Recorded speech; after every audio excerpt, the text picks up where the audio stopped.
Hey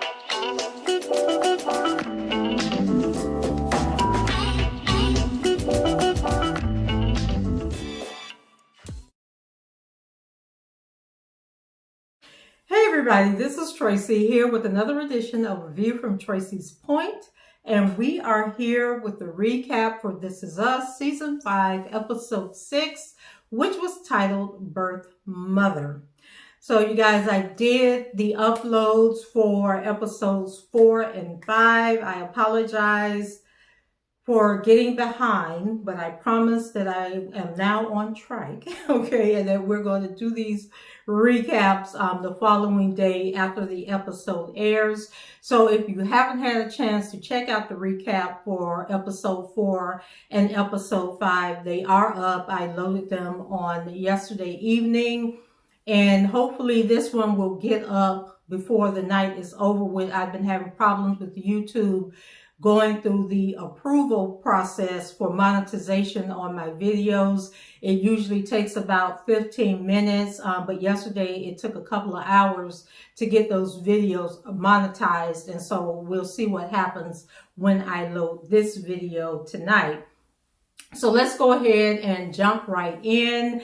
You guys know that Randall finally communicated with the guy, Hai Lang, who we've been trying to figure out who he is, what is his connection to Randall's mother, Laurel. And so now we find out, and Randall and Beth are on their way to New Orleans to visit Hai Lang to get the story about Laurel and why she didn't come and look for Randall. So they're on their way to see him, and Beth is reminiscing about the fact that they spent their 5th anniversary in New Orleans and how much fun they had, and how, you know, Randall was on his sex game and they had a really great time.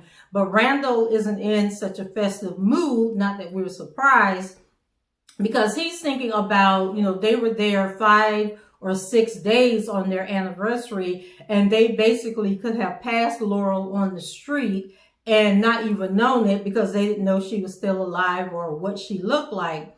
And so they reached Laurel's house, and Hai Lang is there, and he thanks them for quarantining, which lets us know that they've probably been there about 10 days to 2 weeks before we see them headed that way. Right off the bat, he lets Randall know that the house and property that they're meeting at is Laurel's house, and it was, you know, where Laurel lived. And so they go inside, and we can see that Randall is going to be a Debbie Downer already, okay, because he's just looking for a reason to be mad, because that is who Randall is. And so Hai starts off by telling him that Laurel was a Dubois, I think is the way it's pronounced, and they were the most distinguished family in town.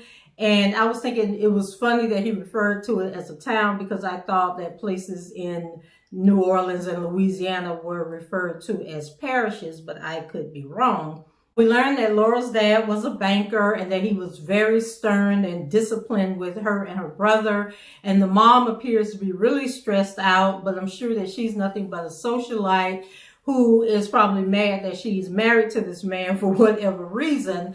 And so Laurel's brother Jackson is older than she is. And then there's an aunt by the name of Aunt May. Laurel would sneak away from home to spend time with the aunt, who was shunned by the dad. And I don't think we ever find out why the dad doesn't like the aunt throughout the episode.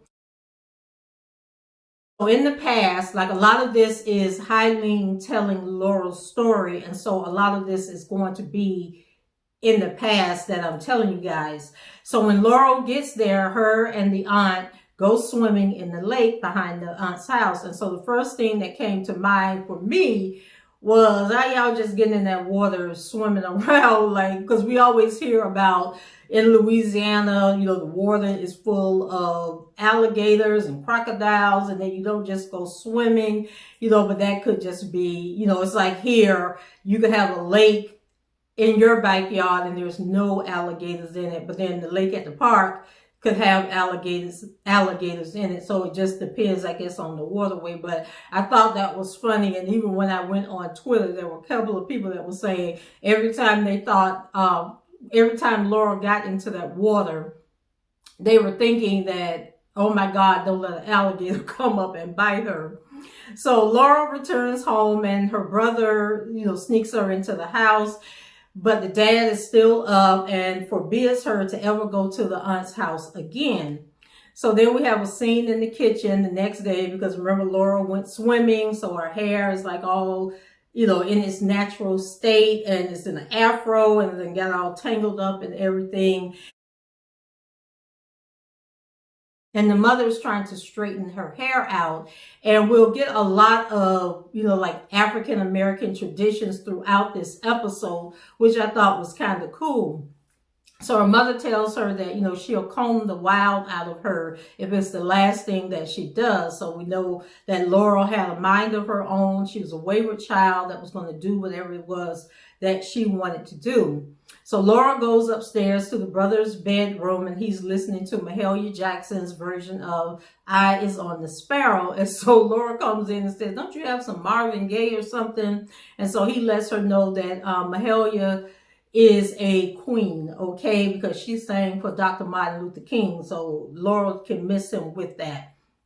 So Laurel is perplexed as to why their dad hates his own sister, and we were perplexed as well, and I don't think we ever got an answer. But I'll tell you what I think is going on later on, even though none of the stuff I think should happen actually happens. So she says that she could never treat her brother, whose name is Jackson, she could never treat him that way because who would she have to confide in? Who would always be there to have her back, other than him. And so she says that, Jackson and Aunt May are the only people that she really has in the world. So we know she doesn't have a real connection with the parents, probably because of their prestige in the neighborhood or in the area, and the dad, probably having to work a lot of late hours. So Jackson goes off to fight in the Vietnam War and is killed. And so we move from Laurel being the little girl to now she's a teenager. And the military personnel come in, as we always see in the movies, and let them know that, Jackson has passed away. So after the funeral, she goes to see Aunt May, who tells her that, God can take anybody's pain, take it away and tame it. But Laurel has to let it go first. And so then when Laurel says that she doesn't know how, Aunt May tells her that when she's upset or perplexed or needs to release something, that she actually goes into the lake behind her house and she lets it all out. And then she urges Laurel to do the same. So as she's screaming and releasing her pain, Hai Lang thinks that she's drowning because he's on the other side of the lake getting off of his fishing boat. And so he dives into the water and swims out to try and save her. But of course, she's not really drowning. And she pushes him away and says, I'm not drowning. Like, leave me alone. What are you doing? And then she swims off to go back to shore with Aunt May. So back in real time, Beth asks Randall if he's okay, because of course he's looking like all perplexed, teary-eyed and everything. And so he responds that he's trying to absorb and learn, everything that he can, and that it's hard to, fathom that he just learned that he had an uncle and that the uncle also died all within the 5 minutes of Hai Lang telling them this story. So he asks Hai, how does he know so much about his mother? And then Hai tells him that Laura was the love of his life. So Hai goes on to explain that after the war, he and his family became refugees and a church took them in. And of course, this is the Vietnam War that Jackson died in.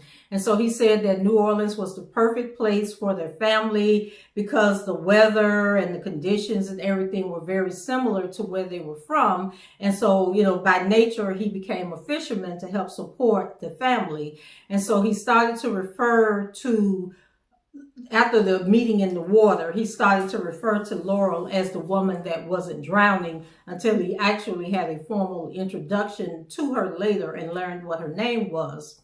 So when they went to the scenes of Laurel and her aunt at the market, which is where him and Laurel actually met, I kept thinking about the movie Eve's Bayou, how, she used to run down to the market and the people would be selling food and different things, and they would have the storytellers there. And so that was the same setup. And so the aunt was sitting here at her booth, and then across the street was Hai Ling, and he was selling the fish that he had caught.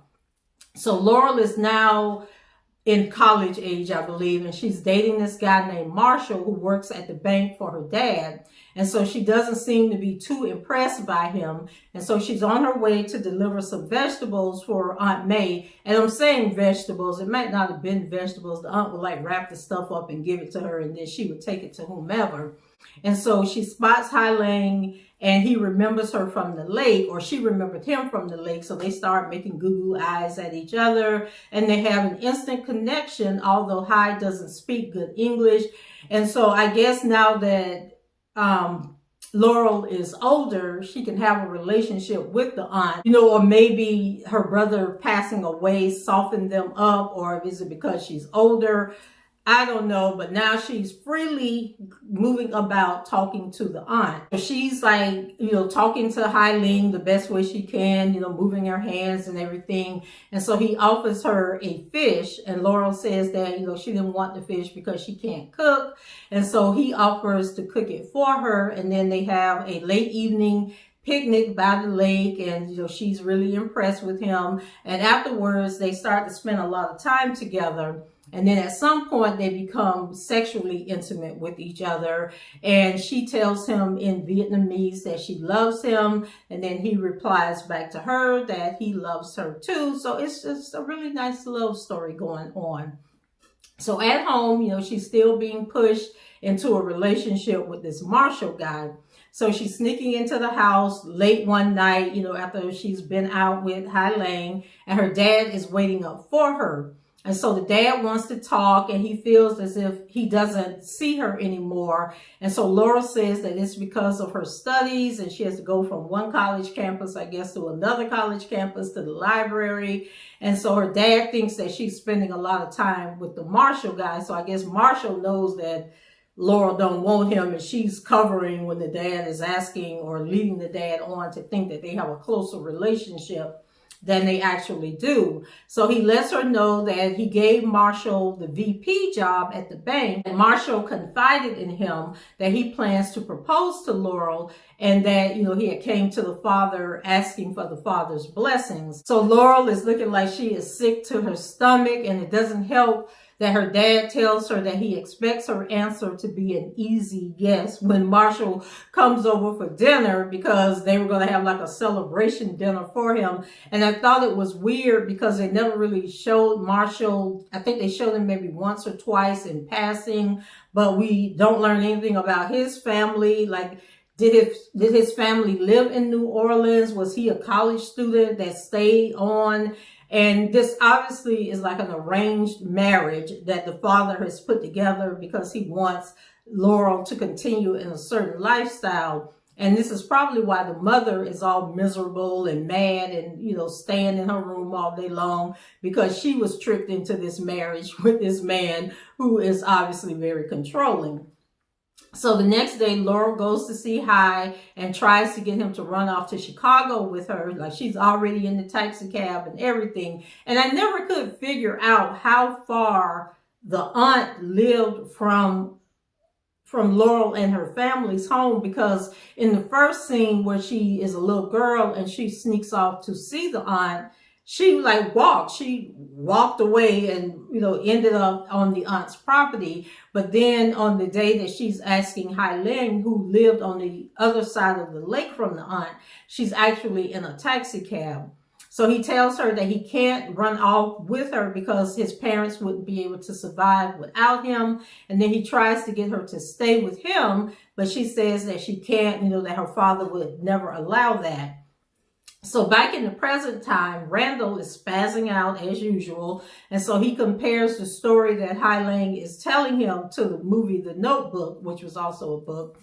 And so he assures Randall that the truth doesn't compare, that this is nothing like the Notebook, that, Laurel has this story, that he needs to tell him.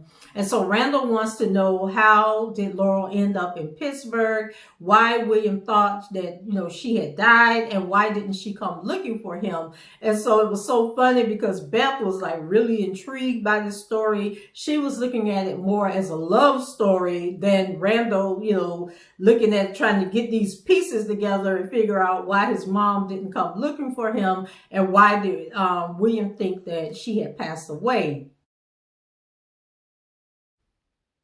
So it turns out that after William left with Randall, and we saw that in the earlier episode where Laurel OD'd, and so Laurel, for those of you who don't know, Laurel appeared to have had the baby in their apartment. Like, we never see Laurel at the hospital giving birth. So I think she delivered the baby at the apartment because, they probably didn't want, the child welfare services to get involved. Maybe something else was going on that she didn't want anybody to know that she was having this baby. And so she has the baby in the apartment, but then she's in so much pain that she begs William to give her drugs because they were drug users, and she stopped using the drugs when she found out that she was pregnant. And so he gives her the drugs. She ends up ODing. The paramedics come, and so she crashes, and so they can't find the pulse or anything. And the one paramedic wants to keep working on her, and the other paramedic wants to wants to say, okay, it's done, code her, write down the time of death. So William takes Randall and runs away.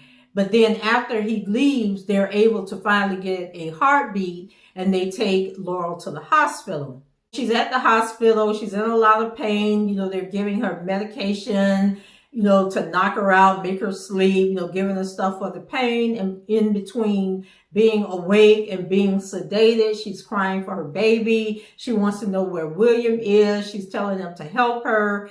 But, they just give her more medicine and make her, go to sleep. So after she finally recovers a few days later, the police come in and they arrest her on drug charges. And so she used her one phone call at the police station to call home. But then when her dad answered the phone, she was afraid to say anything. And so then he realized that it was her on the phone, and he called her name. And when he called her name, she just hung up the phone.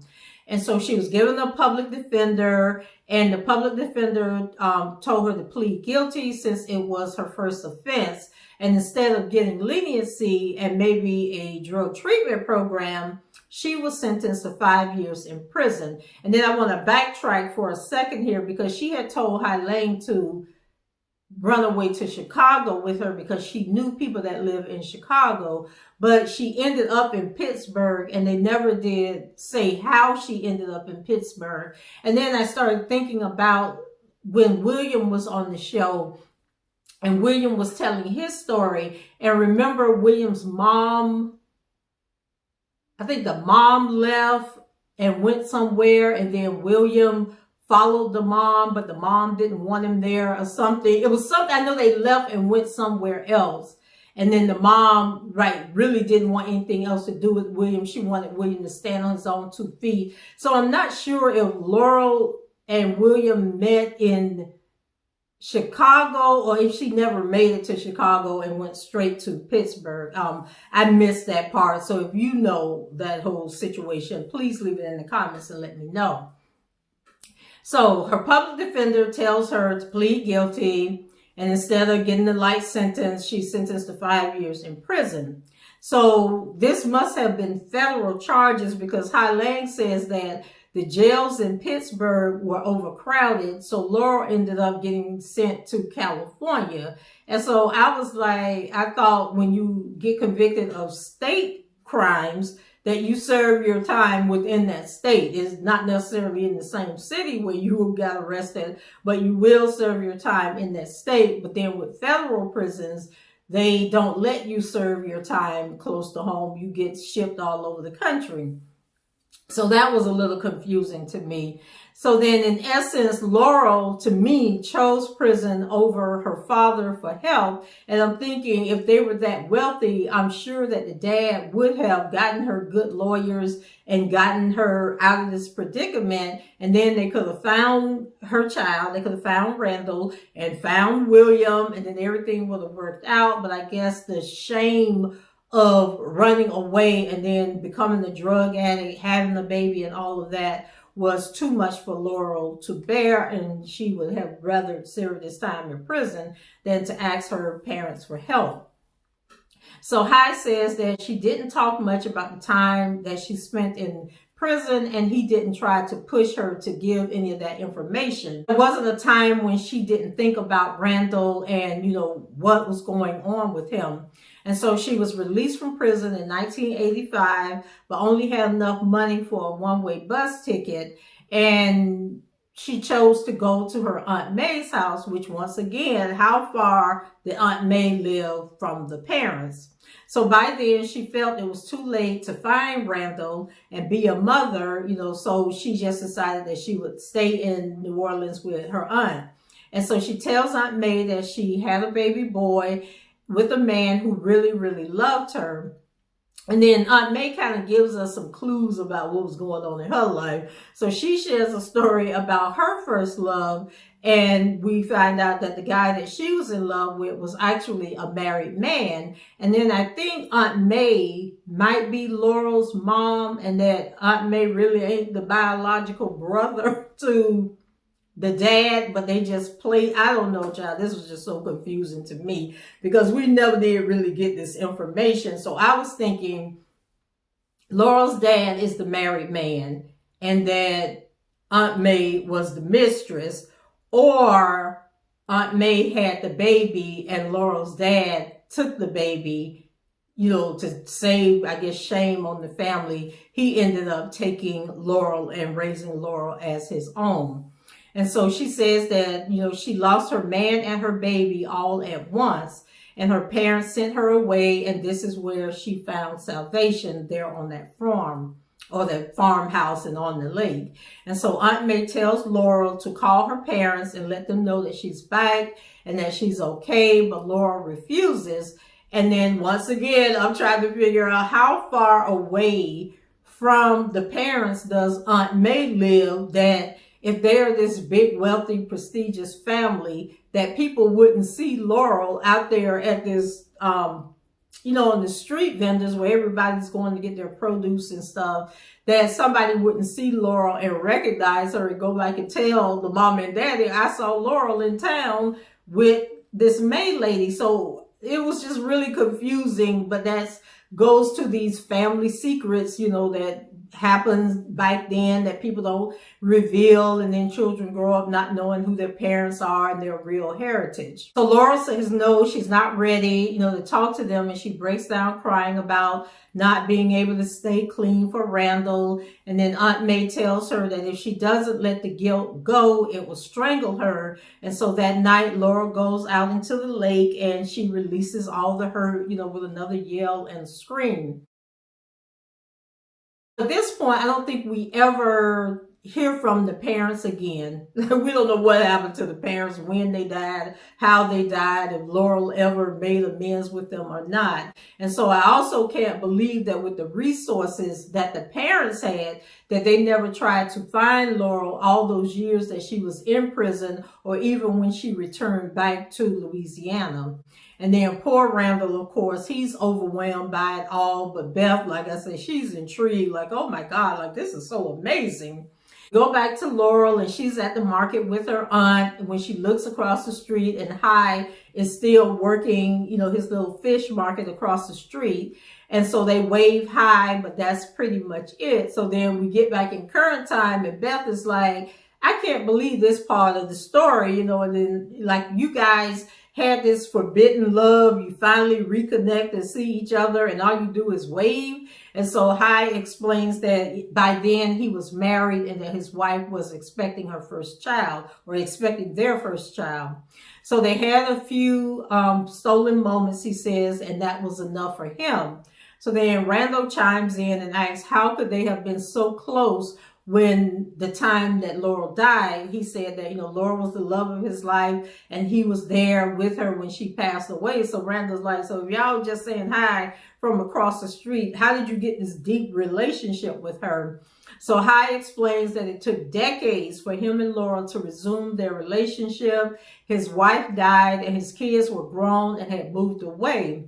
And so Laurel took over the aunt's stand. And so I guess at this point, the aunt had died and they would see each other from a distance. Then one day Laurel was gone and, she wasn't working at the booth anymore. And so he went to the house to check on her. So Laurel, was happy to see him and she let him in. And so they were sitting down talking and she revealed to him that she had this aggressive form of breast cancer that couldn't be treated and she had accepted her fate and that, she didn't have that much long to live. And so then High asked her, what have you eaten? So he ended up cooking dinner for her. And then from that point on, over the next 2 years, he would cook and take care of her. And so he said that he was grateful for the extended time that they had together and that maybe God had put all this into motion so that he could one day be able to share Laurel's story with Randall. So it was during those 2 years that she told High, about Randall. And in the end, that she regretted not going back and trying to find Randall so that she could tell him herself. So High says that he often thinks about Laurel or feels close to her when he swims in the lake. And so Beth suggests that he turn the story into a podcast and call it Alex Haley's Discovering Laurel's Roots. Like I said, Beth was really intrigued by this story, but Randall wasn't having it at this point. So High gets up and he goes to get the keys to the house to give to Randall. And so he tells Randall, of course, that the house was Laurel's. I guess Aunt May left the house to Laurel. And then Laurel, I guess, I don't know if Eileen was ever able to find Randall. He was supposed to get his house to Randall. So Randall asks if he's sure, that he doesn't want the house since he's taken care of the house all these years. And High says that he's waited a long time to do this for Laurel. And then Beth is looking there like she never knows what to say. Like she wants to be excited about this discovery and everything that they're learning. But then she looks to Randall for a cue as to whether or not she should say what she really wants to say or if she needs to, take it down a few notches and be reserved, in her celebrating, to see, exactly what Randall's mood is. And so they eventually are both happy at the notion that they now have this farmhouse on a lake in Louisiana, as they put it. So back at the hotel, Randall sneaks out to go back to the lake, because I'm sure his mind is just blown and he's just trying to, wrap his brain around everything that's happening. So he ends up walking out to the lake and he's undressing as he's going. And I'm telling y'all, when that midnight moonlight was hitting on Randall's backside, I was like, go ahead on, black man. I mean, it was a beautiful sight to see. And so he goes into the water and, he conjures up the spirit of Laurel. She appears in the water with him. She calls him her baby several times. She's like, my baby, my baby. And then Randall tells her that he didn't even know he was looking for her. And now she's gone. And so, she apologizes for dying, for not, going looking for him. And she says that she wishes she could change everything and that he has her eyes, but there is so much pain in them. And she tells him that the pain is wearing him down and he needs to let it all go. And then Randall let out a scream. I was like, Lord Jesus. And so he released all that hurt, all that disappointment, everything that he had just bottled up that was destroying his life. And so Laurel tells him, she says, I love you. And she says it in the age that she was when she passed away. And then she says, I love you again. And this time she was the age that she was when she gave birth to Randall and ran off. And so he tells her that he loves her too. And then she disappeared. And of course, at this point, y'all, I was boohoo crying. Like, I was like, oh my God, like tears were really running down my face. Even though this story just seems so, well, I'll explain what I thought about the story because I just got a little bit more to go here. So Randall and Beth are driving again, and she tells him that he looks lighter. I think they were returning back home. And so Randall, is finally satisfied with his birth story. He feels like he can breathe again. He can live again. And so he says that he wants to call Kevin so that they can finally talk and he can tell, Kevin everything that's going on. So when Kevin answers the phone, he's all frantic and he tells Randall that Madison has gone into labor and he's rushing home from Vancouver and that he can't really talk and that he never should have left her, that he should have just stayed at home and been with Madison and, given up the acting position or the acting role. And so then he tells Randall, I gotta go. And he hangs up the phone and he's speeding down the highway. And then we get the preview for next week, y'all. And Kevin has gotten into a bad accident. His car is on fire. And it looks like he may have went off the road and is in an embankment somewhere. And then you can hear the 911 operator trying to talk to him, but he's not responding. I can't remember if he was responding or not. I just remember the car was on fire. The 911 operator saying Mr. Pearson or something like that. And I was just like, Lord, please don't let Kevin die. Like, this is too much. And then for, the fire, because, Jack died from complications or injuries from the fire when their house caught on fire. And so now for Kevin to be going through something similar. So next week, y'all, look like it's going to be another hard episode to get through. And I just don't know if I can take too much more. So before I go, this is what I was thinking about this story. And I don't really know how to articulate it, but it's sort of like Laurel isn't there to tell the story. And so Hyleen is telling this story, but I'm wondering how much of the story is really what happened and how much of it is Hyleen improvising because he knows how important it is for Randall to feel good, to walk away, feeling good, feeling love, not feeling, the reality of the situation being that Laurel came from a wealthy family and had all these resources to have found him. And she chose pride and embarrassment and not wanting her parents' help as a reason that she didn't go and look for her son. And I just can't believe that in all those years, she didn't go back and, do any research, look for any newspaper articles that would give any clue about a baby. Like, she didn't look for any obituaries for William to find out, or look up William, Google William. Like, we're in the social media era. She just passed away 5 years ago. And you mean to tell me she never once tried to find out what happened to William, what happened to her baby? I just found that unbelievable. And so the story that she told Hyleen is probably the story that made her feel best about her situation and that left her in the better light. And so I just felt that the story was so romanticized and it left so many things unanswered as far as what happened with Laurel and her family. Like, did she ever reconnect with them? How did they pass away? What did she do during those, what would it be, like maybe close to 40 years between the time that she returned and the time that she passed away? So she got out of jail in 85. So 30 years between the time she got out of jail and the time that she died. What did Laurel do in those 30 years? And will we find that out later on in the episode? Or is this in the season? Or is this the story of Laurel and we just going to have to accept it and deal with it? And then I was very disappointed that we didn't learn anything about Hyleen's granddaughter, because I thought that she was going to have some type of connection, biological connection to Laurel, but we find out that his children were from another woman that he was married to who eventually died. And then why was the little girl so instrumental in the earlier part of the season, and then we didn't get to see her one time in this episode, nor was she ever mentioned in this episode. So those were the things that I was left with. Not really looking forward to next week because, Lord, I don't want to see Kevin pass away, or either, as much as they get on my nerves, I don't want to see Kevin die.